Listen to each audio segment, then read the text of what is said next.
Hello everyone, welcome to the EduTech channel. Friends, today we will discuss about set theory 1.4 chapter. In this, we will discuss about what is intersection of set and what is union of set, what is difference of set and a Venn diagram. तो हम सबसे पहले Venn diagram के बारे में पढ़ेंगे कि Venn diagram क्या होता है.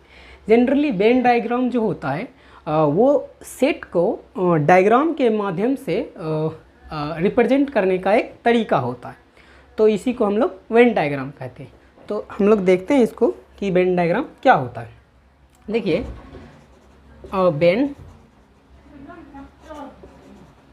Venn diagram so that the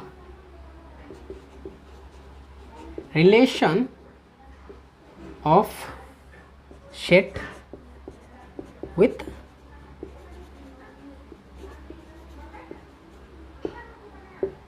so that the relation of set with diagram, यानी कि इसमें जो हम किसी भी सेट को डायग्राम के माध्यम से हम लोग रिप्रेजेंट करते हैं. देखिए इसमें दो तरह के सेट होते हैं. ठीक है, वेन डायग्राम में एक तो यूनिवर्सल सेट जो हमेशा आता है और एक स्पेसिफिक सेट या जनरल सेट हम उसको बोल सकते हैं. देखिए इसमें जो है, देखिए यहीं से हम लोग कर देते हैं. इसको जो है एक यूनिवर्सल सेट होता है, इसमें एक स्पेसिफिक सेट और जनरल सेट भी इसको कहते हैं.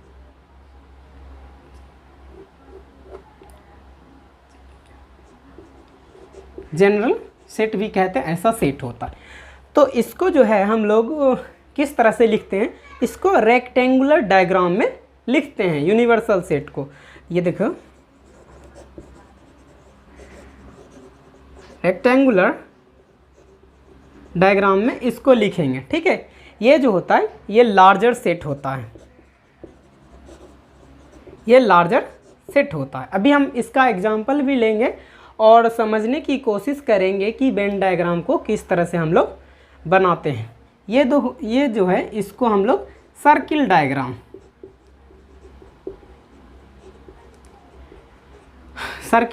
से इसको हम लोग रिप्रेजेंट करते हैं. ये जो होता है ये सबसेट होता है specific set subset to universal set, यानी स्पेसिफिक सेट जो भी होगा वह सबसेट होगा यूनिवर्सल सेट के. तो बच्चों अब हम एक एग्जांपल लेके समझने की कोशिश करेंगे कि वेन डायग्राम में एक्चुअली होता क्या है. देखिए यहाँ पर एक एग्जांपल मान लेते हैं. आपको क्या बताए थे कि ये जो रेक्टेंगुलर शेप होगा वो हमको क्या देगा, वो देगा हमको यूनिवर्सल सेट, और उसके बीच में जो सर्किल डायग्राम होगा वो हमें स्पेसिफिक सेट और जनरल सेट होगा. तो समझिए इधर ये जो है यू सेट मान लेते हैं और इसको ए सेट मान लेते हैं. ओके, यू सेट में मान लिया जाए 1 2 इसमें 3 और 4 इसमें 5 इसमें 6 इसमें 7 भी, इसमें 8 इसमें 9 और 10. तो देखिए जो आपको बड़ा सा जो आयत दिख रहा है रेक्टेंगुलर, उसके अंदर क्या क्या डिजिट है आप इसको काउंट कीजिए. तो हमको क्या मिलेगा, u इज इक्वल टू मिलेगा 1 2 3 4 5 6 7 8 9 और 10. इसको हम लोग क्लोज कर दिए. ठीक है, क्योंकि रेक्टेंगुलर में यही सब तो एलिमेंट है ना. अब हम लोग बात करेंगे कि सर्किल के अंदर कौन कौन सा एलिमेंट है. तो सर्किल को हम लोग ए सेट माने हैं, तो ए इज इक्वल टू 3 6 7 होगा. ठीक है, तो ये सिर्फ डायग्राम है जिसमें हम लोग यूनिवर्सल सेट और स्पेसिफिक सेट को रखे हैं. तो आप समझ सकते हैं जो ए जो है सबसेट यूनियन सेट के है, ए जो है सबसेट है यूनिवर्सल सेट के. तो इसी तरह से हम और एग्जांपल ले सकते हैं. मान लिया जाए कि हम लोग रेक्टेंगुलर शेप में AEIOU मान लेंगे और उसी के अंदर एक सर्किल में AEIOU के किसी भी एलिमेंट को इंट्रोड्यूस करा लेंगे। तो इस तरह से हम लोग और भी एग्जाम्पल ले सकते हैं। तो आप इसका नोट करें और हम चलेंगे इंटरसेक्शन ऑफ सेट के बारे में। पहले यूनियन ऑफ सेट पढ़ लेते हैं, उसके बाद चलेंगे इंटरसेक्शन ऑफ सेट के बारे में। तो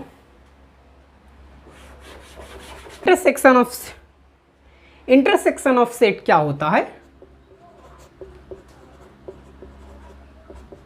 इंटरसेक्शन ऑफ सेट, ठीक है। हम लोग बच्चों क्या पढ़े? वेन डायग्राम पढ़ चुके हैं। अब हम लोग दूसरे नंबर पे इंटरसेक्शन ऑफ सेट पढ़ेंगे। तो हम लोग सपोज करते हैं किसी दो सेट के बारे में, तब उसका इंटरसेक्शन का जो भी रिलेशन है उसको यहाँ पे हम लोग शो करेंगे। तो सबसे पहले late us suppose A and B are two set, then intersection of set क्या होगा बउआ? सॉरी, इंटरसेक्शन नहीं, हम लोग यूनियन ऑफ सेट पहले पढ़ेंगे। इसको यूनियन ऑफ सेट पहले पढ़ेंगे। Let us suppose A and B are two sets, है ना। Then the union of A and B is the collection of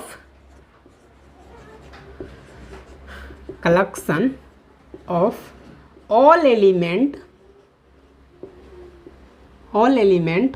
of A and B। देखिए, अगर हम लोग मानते हैं A और B दो सेट है तो उसका यूनियन क्या होगा? तो A के जितने भी एलिमेंट है उसका और B के जितने भी एलिमेंट है उसका, यानी सारे को जब सिंगल टाइम में लिख देंगे तो वही होता है इंटरसेक्शन ऑफ सेट। तो बच्चों, अब हम लोग इंटरसेक्शन को किस तरह से हम लोग रिप्रेजेंट करते हैं उसको देखेंगे। देखो, इट इज डिनोटेड बाय, देखो यू सिंबल का होता है, ठीक है। इसको हम लोग यूनियन पढ़ेंगे, ठीक है। कहीं कहीं पे ये यूनिवर्सल सेट होता है, लेकिन अभी जो बताएंगे तो समझ में आ जाएगा यूनियन किसको कहेंगे और इंटरसेक्शन किसको, सॉरी, यूनियन किसको कहेंगे और यूनिवर्सल सेट किसको कहेंगे। तो हम लोग एक एग्जाम्पल मान लेते हैं, ठीक है।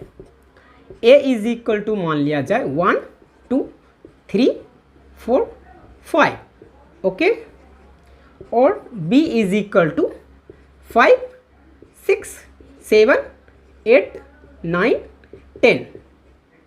देखिए, दो सेट मान लिए हैं हम लोग, A is equal to that element and B is equal to that element. तो हम जब मान लिए हैं तो क्या कह रहा है? Union of A and B is, union क्या होगा? The collection of all element of A, यानी इस सभी का कलेक्शन, और collection of all element of B, यानी इसका भी कलेक्शन इसका भी कलेक्शन, यानी दोनों का कलेक्शन होता है, ठीक है। उसको सिंगल टाइम तो हम लोग जान रहे हैं कि सेट में रिप्रेजेंट सिंगल टाइम करते। तो इसका क्या बनाएंगे? A यूनियन B, इसको पढ़ेंगे रीड AUNION यूनियन B। इसको क्या रीड करेंगे? A union B। तो A यूनियन B हम लोग बनाएंगे तो क्या बनेगा? 1 2 3 4 5 6 7 8 9 10। यहाँ पे ज़रा सा गौर कीजिए कि 5 का रिपीटेटिंग एलिमेंट आया है, तो हमको रिपीटेटिंग एलिमेंट नहीं लेना है, बस सिंगल टाइम जो भी आएगा A B में उसको हम लोग मेंशन करते जाना है। तो ये तो यूनियन ऑफ सेट की डिफिनेशन हो गई। अब इसका कुछ कैरेक्टरिस्टिक्स है, उसको हम लोग पढ़ने की कोशिश करेंगे। तो आप इसका स्क्रीनशॉट मार लें। अब देखिए, हम लोग इसका कैरेक्टरिस्टिक्स पढ़ेंगे। इसका बेसिकली 5 कैरेक्टरिस्टिक्स होता है जो अभी यहाँ पे हम देखने वाले हैं। जैसे आप लोग बचपन में जोड़ घटा गुना भाग पढ़े होंगे, तो किसी भी नंबर को हम लोग जोड़ घटा गुना भाग कर सकते हैं, है ना। ये पॉसिबल होता है और सेट में भी ऐसा ही ऑपरेशन किया जाता है, ओके। लेकिन सेट में थोड़ा सा डिफरेंट होता है। तो हम आज सेट का जो कैरेक्टरिस्टिक्स है वो पढ़ेंगे। यूनियन का कैरेक्टरिस्टिक्स।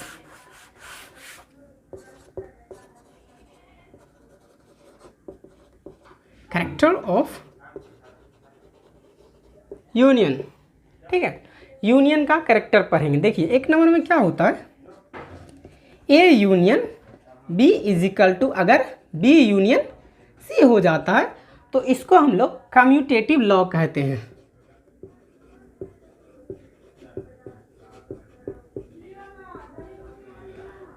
कम्यूटेटिव लॉ कहते हैं, ठीक है। अब जैसे अब इसको हम लोग और भी किसी वे में समझ सकते हैं, जैसे 4 + 5 इजिकल टू होता है तो 5 + 4 यानी दोनों तरफ 9 होता है, तो ये कम्यूटेटिव लॉ होता है।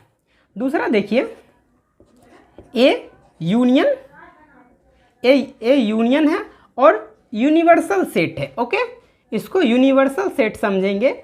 अगर ए का यूनियन यूनिवर्सल सेट से कराएंगे तो यूनिवर्सल सेट ही हमको मिलेगा, क्योंकि अभी तुरंत हम देखे थे कि ए यूनियन सेट और एक स्पेसिफिक सेट कराए थे, तो स्पेसिफिक सेट जो है यूनियन सेट में सबसेट हो जाता है।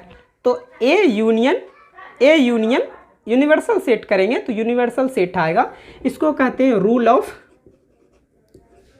Of you, okay.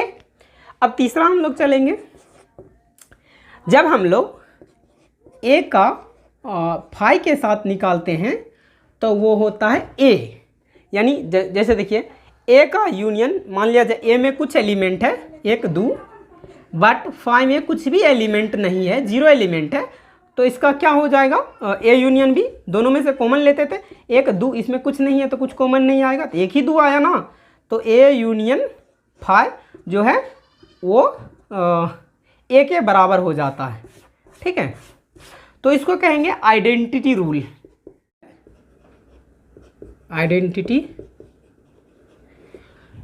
Identity rule.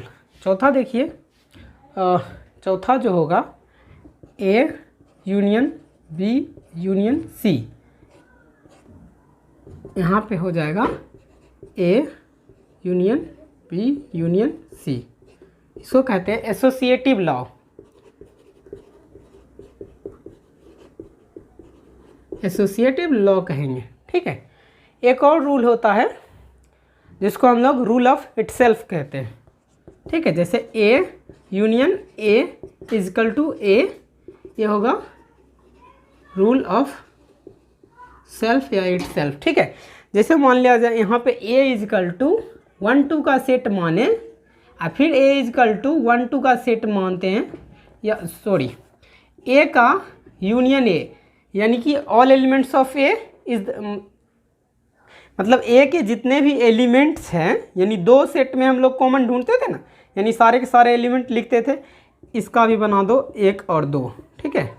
यानी इन दोनों में सब दोनों का एलिमेंट लिखना, 1 2 लिखेंगे तो इसका भी लिखा जाएगा, इसका भी लिखा जाएगा, तो ए यूनियन ए क्या होता है, ए होता है, तो इसी को हम लोग रूल ऑफ इटसेल्फ कहते हैं। अब देखिए इसका एक हम लोग पिक्चर से देख लेते हैं कि पिक्चर में किस तरह का बनता है ये ए यूनियन बी।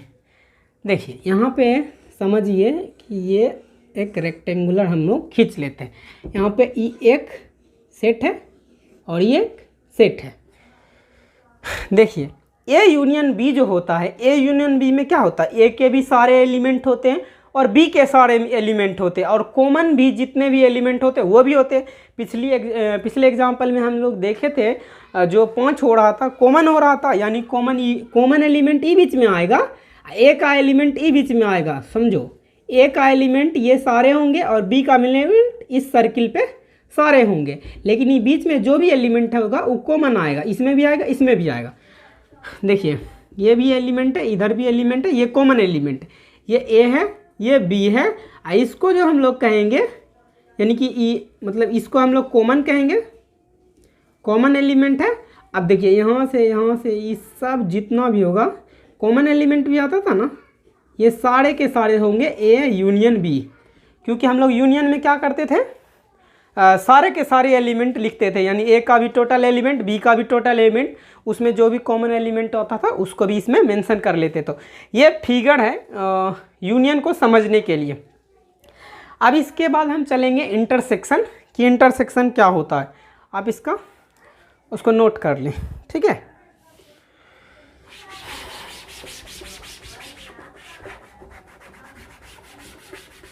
अब जिस तरह से यूनियन में हम देखा 5 कैरेक्टर इसका, इसी तरह से इंटरसेक्शन में भी 5 कैरेक्टर है। सबसे पहले हम डिफिनेशन देख लेते हैं कि डिफिनेशन क्या होता है।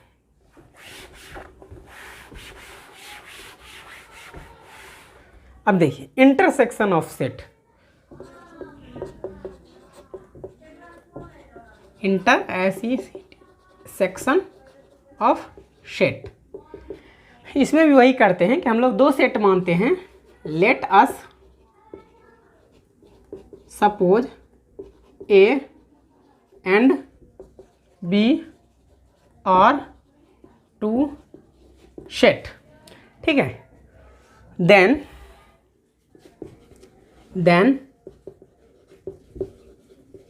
intersection of A and B, intersection of set A and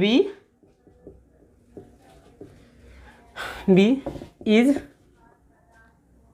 of intersection of set A and B is the common element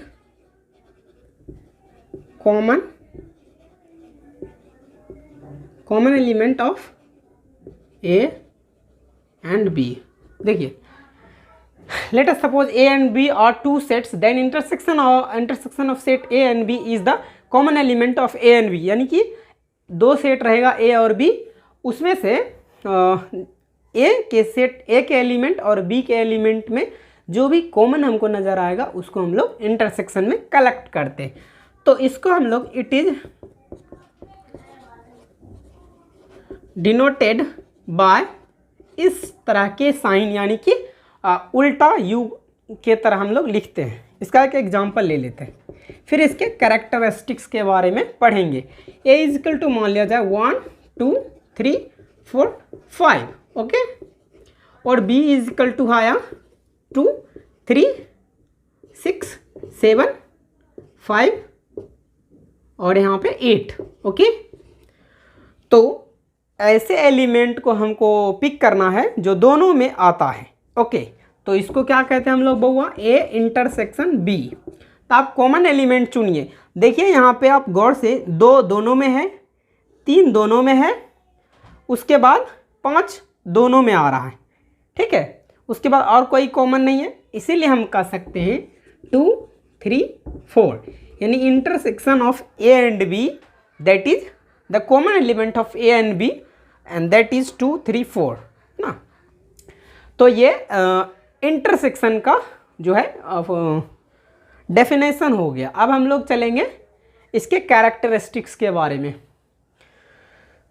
तो आप इसका स्क्रीनशॉट ले सकते हैं और हम लोग इसके कैरेक्टरिस्टिक्स पे जाएंगे। देखिए इंटरसेक्शन में की जो प्रॉपर्टीज होती है उसके बारे में हम लोग जानेंगे। सबसे पहले देखिए ए का इंटरसेक्शन बी के साथ करेंगे तो बी का भी इंटरसेक्शन ए के साथ करेंगे तो बराबर होता है। ये जो होता है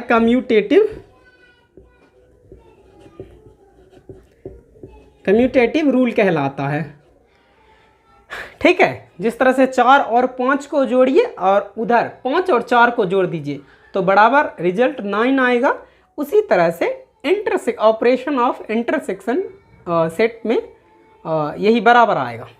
तो हम लोग दूसरा देखते हैं कि जब खुद से खुद का इंटरसेक्शन करेंगे, तो इटसेल्फ आता है, तो इसको रूल ऑफ इटसेल्फ कहेंगे, ठीक। तीसरा देखिए जब इंटरसेक्शन फाई के साथ करेंगे, देखिए प्रॉपर्टीज ऑफ इंटरसेक्शन में जो ए इंटरसेक्शन बी होता है, बी इंटरसेक्शन ए के बराबर होता है, इसको हम लोग कम्यूटेटिव रूल कहते हैं, ठीक है। और ए इंटरसेक्शन जो ए के बराबर होता है इसको रूल ऑफ इटसेल्फ कहते हैं। ए इंटरसेक्शन जो फाई होगा वो फाई के बराबर होगा, तो इसको हम लोग आइडेंटिटी रूल कहते हैं, ठीक है। ये जो A intersection B union C है, ये इंटरसेक्शन होगा, ये यूनियन और ये इंटरसेक्शन। तो इसको हम लोग डिस्ट्रीब्यूटिव प्रॉपर्टीज़ कहेंगे। इसको हम लोग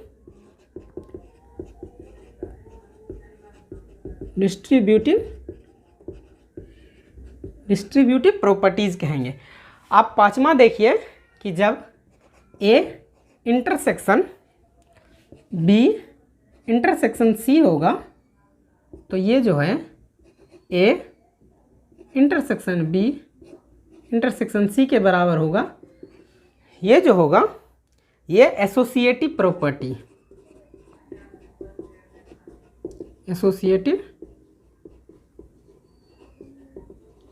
एसोसिएटिव प्रॉपर्टीज होगा। तो ये 5 कैरेक्टरिस्टिक्स होते हैं इंटरसेक्शन के। अब इसके बाद हम वेन डायग्राम में इंटरसेक्शन को समझेंगे कि वेन डायग्राम पे इंटरसेक्शन किस तरह से होता है।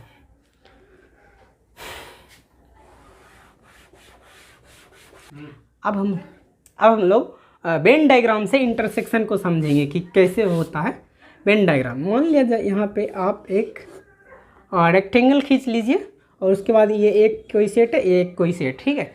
ये यूनिवर्सल सेट होगा, ये ए सेट होगा, ये बी सेट होगा, ठीक है। तो हमने क्या बताया था आपको कि इंटरसेक्शन क्या होता है, दो सेट के बीच जो भी कॉमन एलिमेंट होते हैं उसको हम लोग इंटरसेक्शन ऑफ सेट कहते हैं। तो देखिए ए का जो पोर्शन है वो यहाँ से लेकर यहाँ तक है, ओके, और बी का जो पोर्शन है यहाँ से लेकर यहाँ तक है। तो बताइए ए और बी में कौन सा पार्ट कॉमन है। तो देखिए ये जो पार्ट है ये ए और बी दोनों में आता है, क्योंकि ये देखो अगर इसको हम लोग बॉल मानेंगे तो इस बॉल का हिस्सा यहाँ पे से आ रहा है और इसको भी बॉल मानेंगे तो इस बॉल का हिस्सा यहाँ पे से आ रहा है, ठीक है। तो ये जो कॉमन एलिमेंट है इसको कहेंगे ए इंटरसेक्शन बी, ओके। ये वेन डायग्राम होता है, इसकी मदद से हम लोग वेन डायग्राम समझ गए। तो आप इसको बेनन डायग्राम लिख सकते हैं, बेनन, ये बेनन डायग्राम है, ओके। अब हम चलेंगे डिफरेंस ऑफ सेट की तरफ कि डिफरेंस ऑफ सेट क्या होता है। देखिए बेसिकली डिफरेंस ऑफ सेट नाम के अकॉर्डिंग ही उसमें सिर्फ डिफरेंस होता है। देखिए मान लिया जाए यहाँ पे डिफरेंस सेट हम लोग देख रहे हैं, डिफरेंस ऑफ सेट, ओके। ये डिफरेंस ऑफ सेट है, इसको पिक्चर से ही बना लेते हैं कि इस तरह से हम लोग एक दो सेट क्रिएट कर लेते हैं। ये यूनियन है, ये ए है, ये बी है, ओके। अब हम लोग कहेंगे ए डिफरेंस बी, यानी ए घटा बी, ओके। तो जितने भी देखिए बी के एलिमेंट जहाँ तक होंगे सब माइनस कर लिया जाएगा। देखिए ये जो कॉमन एलिमेंट है इसमें बी का भी एलिमेंट होगा ना, तो देखिए ये जो पोर्शन है ये यहाँ से गेन का आधा हिस्सा, देखिए यहाँ तक प्योर ए होगा, प्योर ए होगा। तो इसको हम लोग जो है इसको क्या बोलेंगे, ए माइनस बी बोलेंगे, ठीक है। अब देखिए अगर मान लिया जाए बी माइनस ए हमको लेना है, बी माइनस ए कैसे लेंगे, सिर्फ बी गेन का प्योर हिस्सा लेंगे जो कि बी के पार्ट में है, क्योंकि ये तो कन्वर्सेशन पार्ट है ना, ये इसमें भी आता, इसमें भी आता। तो देखिए ये सॉरी कंट्रोवर्शियल पार्ट है, तो हम लोग इसको जो बी का शुद्ध पार्ट है उसको ले लेते हैं। समझ में आ रहा है। तो बी का ओनली शुद्ध पार्ट जो है बी माइनस सी कहलाएगा, बी माइनस ए कहलाएगा, सॉरी। अब बीच का जो बचा है वो ए इंटरसेक्शन बी ही कहलाएगा। तो हम लोग समझ गए डिफरेंस ऑफ सेट क्या होता है। मीन्स किसी भी सेट में किसी दूसरे सेट के को घटाने पर जो रिमेनिंग एलिमेंट बचता है तो उसको हम लोग डिफरेंस ऑफ सेट कहते हैं। ये आप लोग समझ गए होंगे, तो आप इसको स्क्रीनशॉट कर लें, ठीक है, ओके। अब हम लोग चलेंगे इसके चैप्टर की तरफ कि चैप्टर में कौन कौन सा सवाल है।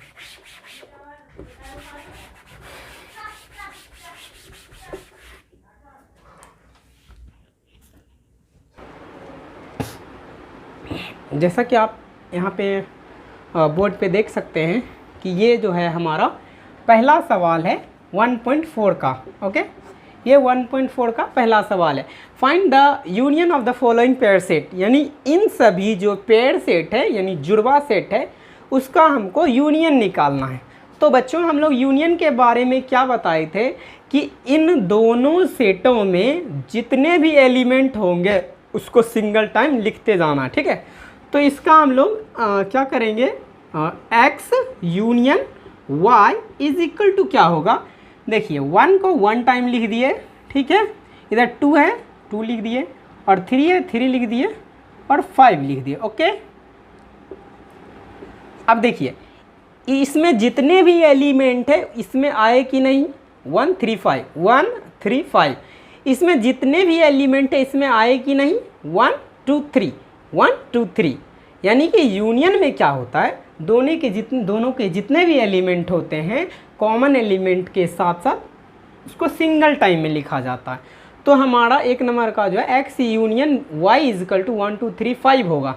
ओके, इसी तरह से similarly a is equal to a e i o u है, और यहाँ पर a b c है, तो इसके सारे एलिमेंट और इसके सारे एलिमेंट सिंगल टाइम में लिखे जाएंगे।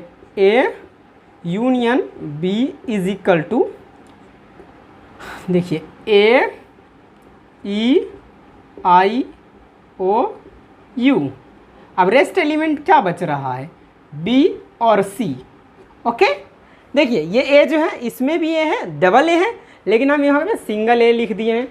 e देखो सिंगल टाइम है, single time, i single time, single time, o single time, यहाँ पे भी single time, u single time, इधर सिंगल टाइम, इधर रेस्ट एलिमेंट इधर क्या बचा, b और c, b c, यानी इसके जितने भी सारे एलिमेंट है इसमें एग्जिस्ट कर जाते हैं और इसके भी सारे एलिमेंट इसमें आ जाते हैं, क्योंकि ये a b c है तो बउआ यहाँ पे a, यहाँ पे b, यहाँ पे c, ठीक है।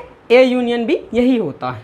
अब देखिए कह रहा x such that x is a natural number and multiple of 3, मतलब x जो है नेचुरल नंबर है और 3 का 3, 3 दूनी 6, 3 3 9 इसके फॉर्म में है, ठीक है। अब देखिए x such that x is a natural number and less than 6, ये भी नेचुरल नंबर है, यानी 1 2 3 4 5 ये भी है, ये भी वही है, ठीक है, ये लेस देन 6 है। समझिए इसको, ये 1 2 3 4 5 6 तक है। ओके, और ये है 3 6 9 12 15। अब जो हम लोग सेट बनाएंगे उसमें क्या होगा, उसमें इसके भी सारे एलिमेंट आएंगे, इसके भी सारे एलिमेंट आएंगे, आएंगे कि नहीं आएंगे। तो हम लोग एक सेट बना लेते हैं। देखिए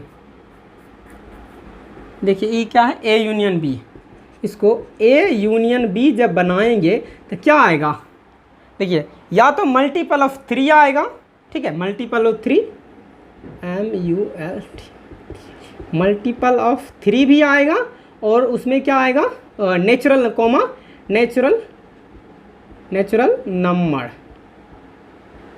नंबर भी आएगा। ये कितना, लेस देन 6 तक आएगा। ओके, तो इस तरह का सेट बनेगा। अब हम लोग देखिए x such that x is a natural number less than 1 to 6 तक, यानी 1 से 6 तक ये आएगा और 6 से 10 तक ये आएगा। देखिए इसमें जो है 1 से 6 रुपया तक है, ठीक है, इसमें 6 रुपया से 10 रुपया तक है, ठीक है। तो देखिए 6 रुपया इसमें भी आ रहा है, यानी 6 डिजिट इसमें भी आ रहा है, 6 डिजिट इसमें भी आ रहा है। तो क्या बताए, कॉमन एलिमेंट को भी सिंगल टाइम लिखना है। तो अगर हम इन दोनों का अगर सेट बनाएंगे a यूनियन b, तब क्या होगा, ये होगा x, ये क्या होगा 1 less than x less than equal to 10। देखिए यहाँ से 1 से 6, 6 से 10, यानी 1 से 10, ठीक है, 1 से 10 तक बना दिए, where x is equal to natural number, ठीक, where x is equal to natural number. तो यहाँ तक हो गया। अब हम लोग लास्ट का देखेंगे, इसका यूनियन बनाते हैं, a union b is equal to क्या होगा। देखिए इस यानी कि दोनों के कॉमन एलिमेंट लिखेंगे। तो आपको रूल भी बताए थे, जब 5 के साथ होता है तो वही एलिमेंट सेट उतर जाता है। 1 2 3 ये हो गया, यही इसका सोल्यूशन है। अब हम लोग सेकेंड क्वेश्चन की तरफ चलेंगे, आप इसको स्क्रीनशॉट कर लें। तो देखिए यहाँ पे इस 1.4 का सेकेंड नंबर सवाल दिया हुआ है और थर्ड नंबर सवाल दिया हुआ है। तो इसका हम लोग सल्यूशन करेंगे तो क्या होगा, देखिए कह रहा a is equal to A B दिया है और b is equal to A B C दिया है।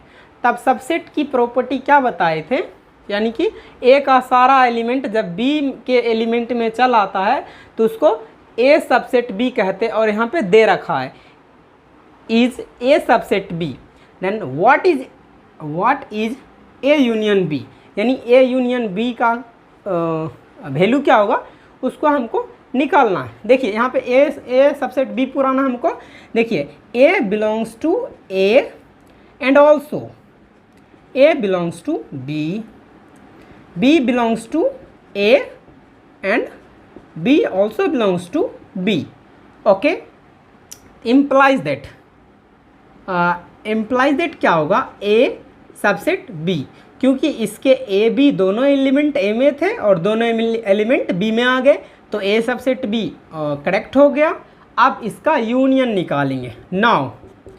Now according to question a union b, तो बच्चों आप लोग बताइए कि a यूनियन b क्या होगा, क्योंकि हमने तो बताया था कि a यूनियन b में क्या होता है, इसके भी एलिमेंट सारे लिखे जाते हैं और जो रिपीटेटिंग एलिमेंट है उसको सिंगल टाइम लिखा जाएगा। तो सारे एलिमेंट लिखो a, b, c। देखिए इसमें भी a है, इसमें भी है, डबल टाइम्स है, इसको सिंगल टाइम्स लिखे, इसमें भी b है, इसमें भी b है, डबल टाइम्स है, इसको सिंगल टाइम्स लिखे, ठीक है, और c का c लिख दिए। तो अब ये बताइए आपकी ये a b c जो है ये किस सेट के बराबर है, तो b सेट के बराबर है, यही इसका आंसर है, यानी कि b सेट के बराबर है या इतना आंसर या इसका यही है, ठीक है। तो अब हम लोग यही थर्ड का सवाल देखेंगे। इसमें जो है टू सेट मान लिया है, ठीक है, such that a subset b then what is a union b। तो हम लोग कुछ नहीं करेंगे, सिर्फ इसी को यहाँ पे चस्पा करेंगे। ओके, यानी हम लोग a को मान लेंगे एलिमेंट जो है a इज इक्वल टू इतना 1 a और b is equal to a b c मान लेंगे, ठीक है। यानी यहाँ से यहाँ तक देखिए सारे के सारे एकदम टट्टू एकदम उतार देंगे, एकदम यही हमारा आंसर हो जाएगा इसका, ठीक। अब हम चलेंगे चौथे सवाल की तरफ, क्योंकि इसमें सारे चीज़ वही चीज़ हैं, सिर्फ यहाँ पे पहले से बुक में दे रखा है, लेकिन यहाँ पे हमको मानना है वही let a equal to A B मान लेंगे और b equal to A B C मान लेंगे, बाकी सारा काम उसी तरह से करेंगे। इसका भी a यूनियन b के बराबर होगा। ओके, तो आप इसको स्क्रीनशॉट कर लें।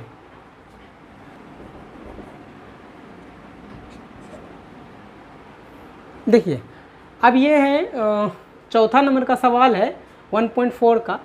इसमें हमको a बराबर 1 2 3 4 दे रखा है और b इजकल टू 3 4 5 6 दे रखा है, c इज इक्वल टू 5 6 7 8 दे रखा है, ठीक, और d इज इक्वल टू 7 8 9 10 दे रखा है।